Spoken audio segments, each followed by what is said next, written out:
Hello friends, स्वागत है आपका इस वीडियो में। तो आज हम पढ़ने वाले स्नेक चैप्टर का समरी पढ़ने वाले हैं। क्या पढ़ने वाले? स्नेक चैप्टर का समरी पढ़ेंगे, जिसको लिखे है D.H. लॉरेंस जी। इसको लिखे हुए हैं इस चैप्टर को, और इसका हम समरी पढ़ने वाले हैं। समरी करने का मतलब जो आपका लंबा जो आपका चैप्टर होता है, जो पोएम होता है, उसको शॉर्ट में करके लिखना है। क्या कहलाता है? उसको हम कहते हैं समरी कहते हैं। जो शॉर्ट में लिखा जा रहा है उस समरी कहेंगे। और ये समरी आपके एग्जाम में कितना नंबर का? 10 नंबर का पूछा जाता है। 5 नंबर आपका आता है प्रोज सेक्शन से और 5 नंबर आपका पोएट्री सेक्शन से पूछा जाता है। इसलिए ये बहुत ज़्यादा इंपॉर्टेंट होता है आपको पढ़ना। इसलिए आपको सभी चैप्टर को हम समरी पढ़ाते हुए चल रहे हैं। आप नहीं देखेंगे कोई चैप्टर आपका छूटा है तो उसका प्लेलिस्ट का लिंक बनाए हुए हैं हम। उसका हम प्लेलिस्ट का लिंक बनाए हुए जो डिस्क्रिप्शन में दे दिए हुए हैं। जाकर के आप हर एक चैप्टर का ज़्यादा 5 मिनट में सभी का आप फिनिश कर सकते हैं। 5 मिनट में आपका पूरा चैप्टर खत्म कर देंगे। आपका सभी चैप्टर का वीडियो मिल जाएगा, आप जाकर अच्छे तरीके से देख सकते हैं। और आज हम पढ़ने वाले स्नेक चैप्टर का समरी। तो चलिए हम समरी जो पढ़ने वाले इसको पढ़ना स्टार्ट करते हैं। आपको इंग्लिश में समझाएंगे और साथ साथ हिंदी में भी बताते हुए चलेंगे, क्योंकि हिंदी में लिखा हुआ है। आपका एग्जाम में सिर्फ इंग्लिश ही लिखना होगा, लेकिन हम हिंदी में इसलिए बताएं ताकि आपको अगर किसी को इंग्लिश पढ़ने नहीं आती या फिर समझ नहीं पाते तो वो हिंदी में जाने रहेंगे, उसको कन्वर्ट करके इंग्लिश में भी आप लिख सकते हैं। तो चलिए इसको समझना स्टार्ट करते हैं। देखिए स्नेक है, इसका मतलब आप सभी लोग जानते होंगे। तो snake was composed bye D.H. Lawrence, यानी स्नेक की रचना D.H. लॉरेंस ने की है। किसने की है? स्नेक की रचना D.H. लॉरेंस ने की है। ही वाज और नोवेलिस्ट, वो क्या है? एक नोवेलिस्ट है। नोवेलिस्ट किसे कहते हैं? चलिए भाई हम नोवेलिस्ट आपको समझाते हैं। नोवेलिस्ट कहने का मतलब एक उपन्यासकार। नोवेलिस्ट हम उपन्यासकार को कहते हैं। नोवेलिस्ट और short story writer and essayist थे, यानी कि लघु कथाकार। शॉर्ट स्टोरी राइटर यानी कि वो लघु कथाकार थे, और निबंधकार यानी एसेस्ट यानी कि निबंधकार भी थे D.H. Lawrence.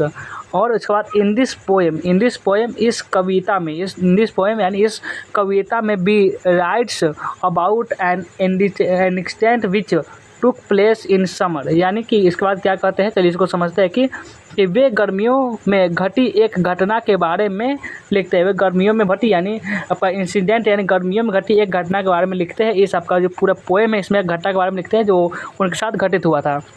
Once he felt thirsty and go up to drink water, but in the picture there was no water। यानी इसका मतलब क्या हुआ? इसको समझिए कि एक बार उन्हें प्यास लगी थी। Once he left thirst, यानी एक बार उसे प्यास लगी थी, कवि को लगी थी।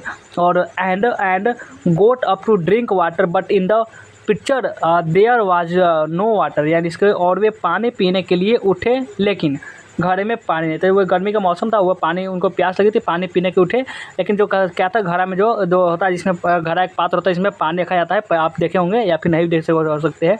उसमें पानी रखा होता है, उसमें पिया जाता है पानी, यानी पहले लोग उसमें पानी पीते थे घड़ा में। इसको क्या बोलते हैं? घड़ा बोलते हैं। तो उसमें जब उठे तो उसमें पानी ही नहीं था। कभी जो गर्मी का मौसम था उसमें प्यास लगी, देखिए तो उसमें पानी नहीं था। उसके बाद क्या हुआ?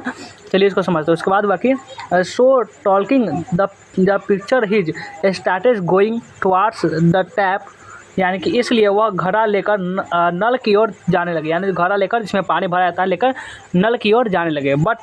But suddenly he so that a snake was also going towards the tap, यानी उसके बाद क्या हुआ कि जब ये नल की तरफ जाने लगे थे, लेकिन अचानक उसने देखा कि सांप भी नल की ओर जा रहा है। यानी कि जो सांप था वो भी नल की ओर जा रहा था, नहीं जैसे यहाँ पे पानी भरा जाता है वहाँ पर जा रहा था।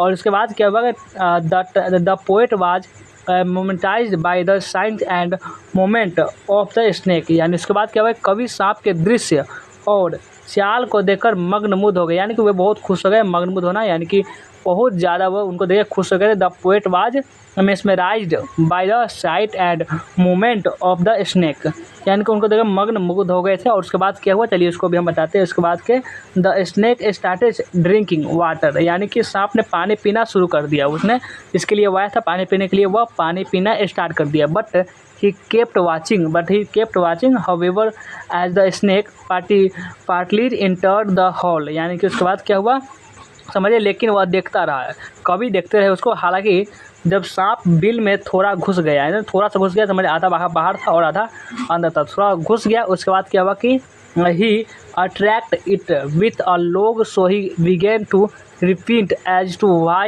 is wanted to kill him, यानी उसके बाद क्या हुआ उसको समझिए। तो उसने जब आधा पानी पीकर आधा जब बिल में चल जाने लगा था, तो उसने उस पर एक लकड़ी से हमला कर दिया, यानी कवि ने एक डंडा उठाया जो उसके आसपास था, उस पर हमला कर दिया, उस पर अटैक कर दिया। इसलिए उसे इसलिए उसे पछताना होने लगा, उसे पछतावा होने लगा कि अरे बेकार में मार दी, इस तरह के उसे पछताना होने लगा कि उसे क्यों मारना चाहते थे, आखिर वो क्यों मारना चाहते थे, आखिर वो कुछ किया तो नहीं, हम उसे मारे क्यों, इस प्रकार से वह उन कवि को पछताना होने लगा कि जब वे डंडा चलाकर मारे थे उसके लिए।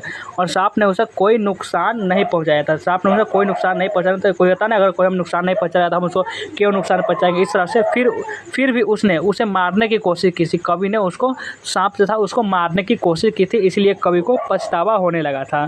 तो अब आइए, अब बढ़िए अगले पैराग्राफ पर। अगले पैराग्राफ है उसको चलिए समझते हैं। अगला पैराग्राफ है कि he considered himself to be a selfish and inferior and writes about his snake that he seemed to be like a king and so we I missed by chance with one of the lords। यानी कि वह खुद को स्वार्थी मानता है, वो अपने आपको, यानी consider himself to be selfish and unfair, यानी कि क्या उसके बाद क्या होता है कि वो अपने आप को मतलबी और हीन समझता है, यानी कि, और इनफियर मतलब क्या होता है, इनफियर मतलब होता है हीन समझना, इनफेयर मतलब हीन समझता है। और सांप के बारे में लिखता है, यानी कि स्नेक के बारे में वो क्या होता है, अपने इस पोएम जो आपका स्नेक चैप्टर नाम है, इसी पोएम में उसके बारे में भी, अपनी घटना के बारे में लिखते हैं कि वह मुझे राजा जैसा लगा और इसलिए मैंने जीवन के एक स्वामी के साथ अपना मौका जो था वह खो दिया, जो मिलने का जो मौका था वो खो दिया, इस चैप्टर में बताते हैं। तो उम्मीद है आपका ये चैप्टर बहुत पसंद आया होगा, तो एक बार कमेंट करके बता देंगे पसंद आया या नहीं आया। इसमें एग्जाम में बहुत बार ऐसे सवाल पूछे जाते हैं, इसलिए आपको बताना जरूरी था।